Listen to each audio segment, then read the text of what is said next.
Məhəbbət nağılım yarıda qaldı. Məhəbbət nağılım yarıda qaldı.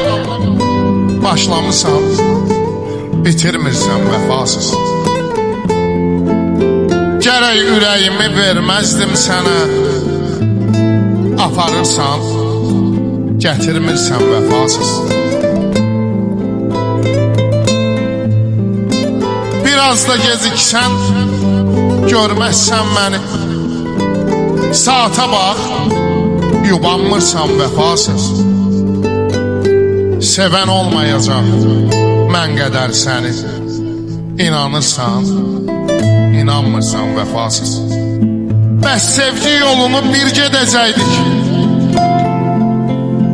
Məni gəlib aparmırsan vəfasız. Məni ki bu yolda yarıda qoydun.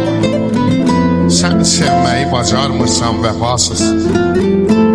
Gecə gündüz səni düşünən məni heç mi görən düşünmürsən vəfasız. Ürəyim gözümə şikayət edir. Neçə vaxtdır görünmürsən vəfasız.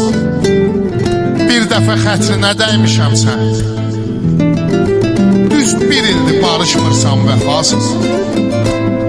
Zalim adamlara tənə vurursan. Heç özündən danışmırsan vəfasız. İstəsən gələrsən hərdən yanıma. Özün gəlib görüşmürsən vəfasız. Mən hər şey dəyişməyə hazıram.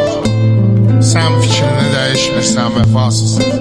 Sən fikrini dəyişmirsən vəfasız.